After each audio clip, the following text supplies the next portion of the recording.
BX1+. 12h, 14h. Toujours plus d'actu. Avec Fabrice Grosfilet. Et on va parler cinéma maintenant, en tout cas d'une projection un petit peu particulière qui aura lieu, ce sera dimanche au Cinéma Palace au centre de Bruxelles. On va recevoir Pierre Dubuisson, bonjour. Bonjour. Et Léonard Grandvers qui est chef d'orchestre. Alors s'il y a un chef d'orchestre, c'est parce qu'on va vous parler d'un film muet, c'est un film des années 20. Un film qu'on avait perdu, en tout cas on avait perdu l'essentiel de ce film. Il restait des petits bouts dans la cinémathèque autrichienne à Vienne et on a eu un petit miracle. Pierre Dubuisson, racontez-moi ça. Ce film, il a été redécouvert par un collectionneur en chinant opus à Paris, c'est ça l'histoire ? Exactement. Ouais. On parle de quel film alors ? Expliquez-nous. On parle d'un film qui s'appelle en allemand Die Stadt ohne Juden, la ville sans juifs, donc tourné en 1924 sur base d'un roman éponyme écrit et publié en 1922, tiré à 250 000 exemplaires quand même. Et c'est un film tout à fait prémonitoire parce qu'il met en scène des juifs qui vivent dans une ville imaginaire, mais on reconnaît tout de suite Vienne, qui est en proie à une crise économique et sociale, et comme souvent dans ces cas-là, on recherche un bouc émissaire, et comme souvent dans ces cas-là aussi, on tombe sur les juifs, et donc on édicte une loi qui exclut les juifs de cette ville. Alors ce que raconte ce roman et ce film, La ville sans juifs, c'est que en Autriche, à Vienne, on décide d'exclure les juifs de la cité, on les raccompagne gentiment, il y a un petit dédommagement, on les prie de partir, et que finalement, eh bien, ça ne tourne plus, l'économie ne tourne plus. Exactement. On se rend compte que les Juifs jouaient un rôle tout à fait moteur et majeur dans la vie culturelle et dans la vie économique et financière. Et donc, rapidement, cette vie et cette ville s'appauvrissent. Et au bout d'un moment, on décide de faire revenir ces Juifs. Donc, le film se termine mieux que l'histoire. Ouais. Est-ce qu'on peut dire que ce roman et le film dont il s'est inspiré, c'est un premier manifeste contre l'antisémitisme qui commençait à s'implanter en Autriche à l'époque ? Alors l'antisémitisme, il s'est implanté depuis longtemps. Oui, il est plus vieux que ça, mais le nazisme allait arriver quelques années après. Alors l'Autriche, après la Première Guerre mondiale, est touchée par un effondrement. L'Empire austro-hongrois s'est complètement disparu. Vienne est une ville énorme, mais avec une population désemparée. Et donc, mais il y avait déjà beaucoup de Juifs à Vienne, et les Juifs, avant la Première Guerre mondiale, bénéficiait d'un statut de citoyen à part entière, mais l'antisémitisme était présent dans les mentalités, dans les cafés, Voilà, on est entre deux guerres, c'est l'époque de l'affaire Dreyfus, etc. Alors c'est Hugo Bettauer qui est l'auteur du roman. Alors c'est un journaliste qui est particulier, c'est qu'il s'est converti au protestantisme, et il a un destin tragique, parce que lui, il va être abattu par un nazi quelques années après. En 1925, tout précisément. Alors que le réalisateur, lui, il a un parcours complètement différent, il s'inspire du roman, mais lui, il va finalement adhérer au parti nazi quelques années plus tard. Il adhère au parti nazi et il termine sa vie tranquillement. Il réalise des documentaires. Il n'a plus jamais réalisé apparemment d'œuvres réellement cinématographiques de fiction, mais il termine sa vie tranquillement.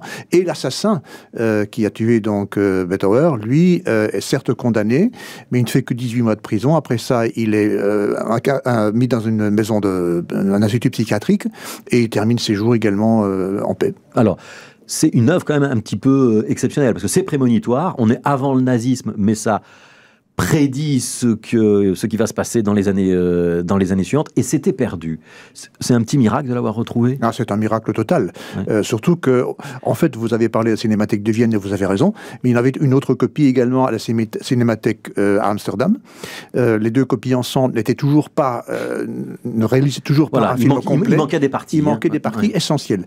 Et justement, on dispose aujourd'hui d'un film tout à fait complet, certainement très proche de ce qu'était l'original. Et nous aurons le plaisir d'ailleurs à Bruxelles d'accueillir Nikolaus Vostrik, qui a présidé à la rénovation et au sauvetage de ce film. À la restauration de ce film, parce qu'il a donc fallu travailler pour restaurer un petit peu la pellicule. Donc on est en noir et blanc, évidemment, puisque c'est un film des années 20, et on est aussi dans le cinéma muet. Donc c'est pour ça qu'on a avec nous Léonard Grandvers. Vous êtes le chef d'orchestre qui va accompagner la projection au Palace. Ce sera à 11h dimanche matin au Palace, et puis il y a une autre séance, c'est pour les écoles lundi. Mais donc pour la projection dimanche 26. Il y a une partition pour ce genre de film où il n'y en a pas? Alors non, il n'y a pas de partition, c'est vraiment un film muet, et vous aviez à l'origine un pianiste ou quelques instrumentistes qui étaient devant l'écran et qui accompagnaient en direct pour la salle uniquement. Il n'y avait pas de bande originale, si vous voulez. Et là, pour notre film, Pierre a proposé un découpage séquence par séquence, des 60 séquences du film, en puisant, comme ça se faisait à l'époque d'ailleurs, dans le répertoire classique. C'est-à-dire qu'il n'y a pas de partition. C'est pas qu'on a perdu la partition, mais c'est qu'à l'époque, on n'accompagne pas le film d'une partition. Voilà. Il y a des ambiances. Parfois, on donnait quand même des indications aux musiciens. Même pas Non, c'est le chef d'orchestre qui, lui, savait, en ayant vu le film avant, tiens, telle séquence, il y aura... Donc il faut que je crée tel type d'ambiance, voilà, tel type d'émotion quand on va arriver sur cette scène-là. C'est ça l'idée. C'est de l'improvisation organisée, si vous voulez. C'est-à-dire qu'on sait à l'avance ce qui va se passer. Enfin, quand je dis on, c'est les musiciens qui accompagnent le film. Voilà. Ouais. Et donc c'est comme ça que ça va se passer ce week-end? Alors là, comme il y a 16 instrumentistes, il a fallu organiser davantage l'improvisation, c'est-à-dire que j'ai réarrangé pour ces 16 musiciens-là que je dirige.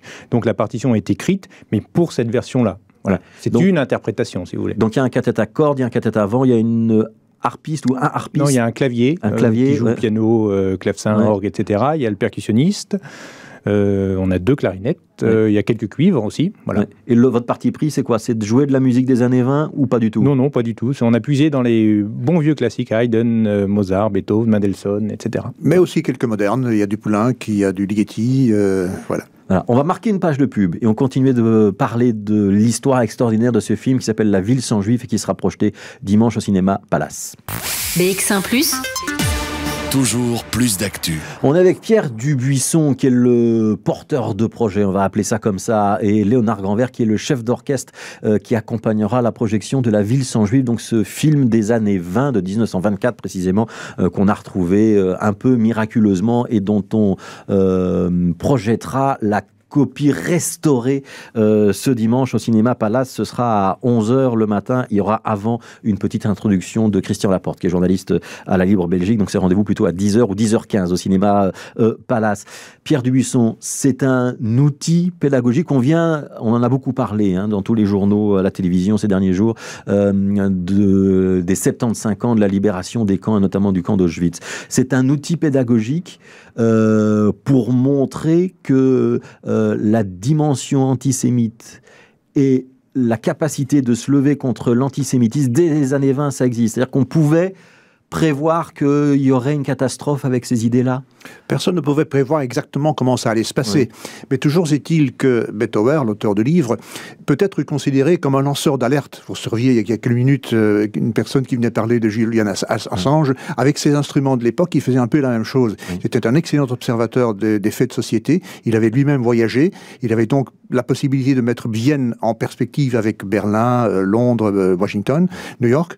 Et il a, si vous voulez, extrapolé ce qu'il ressentait comme... Il a senti la montée du populisme et la montée de l'antisémitisme, ou la résurgence de l'antisémitisme. Exactement. Il a quand même publié une vingtaine de romans, cet auteur. Oui. Parce qu'on l'a oublié, mais voilà. Dont un des plus célèbres est La rue sans joie, dont Pabst a fait un grand film, Die Freudlose Gasse en allemand. Avec Greta Garbo.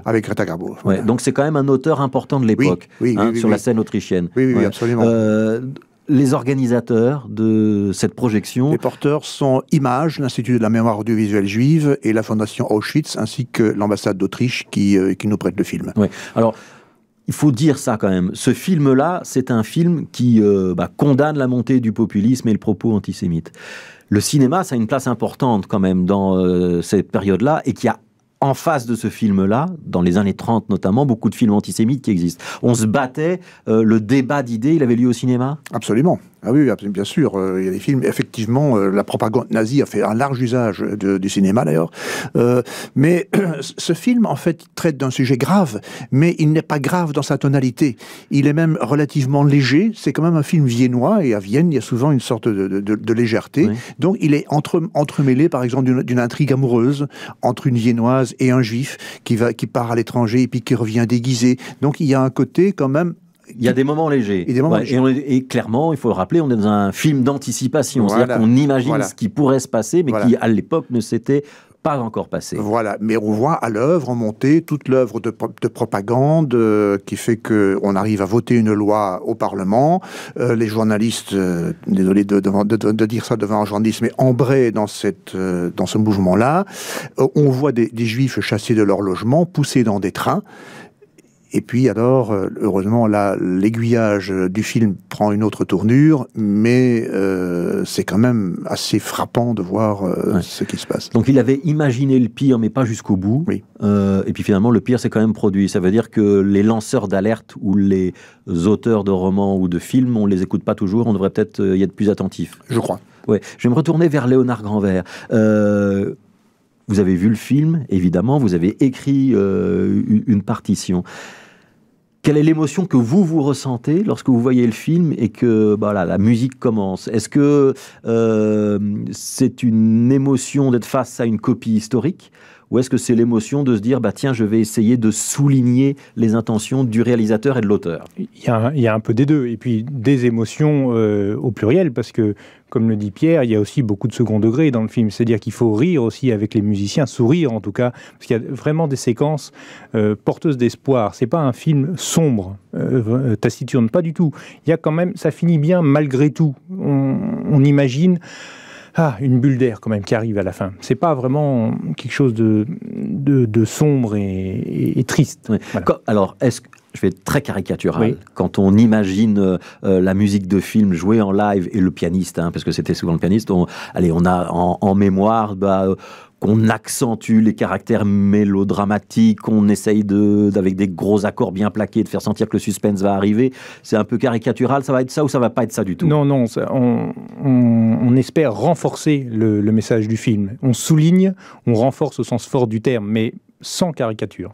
Et parfois même, la musique est utilisée à contre-emploi. Par exemple, vers la fin du film, il y a une scène très agitée, et pendant ce temps-là, l'orchestre joue le mouvement lent de la symphonie L'Horloge de Haydn, en contraste. Donc on joue le contraste. On joue le contraste. Ouais. Voilà.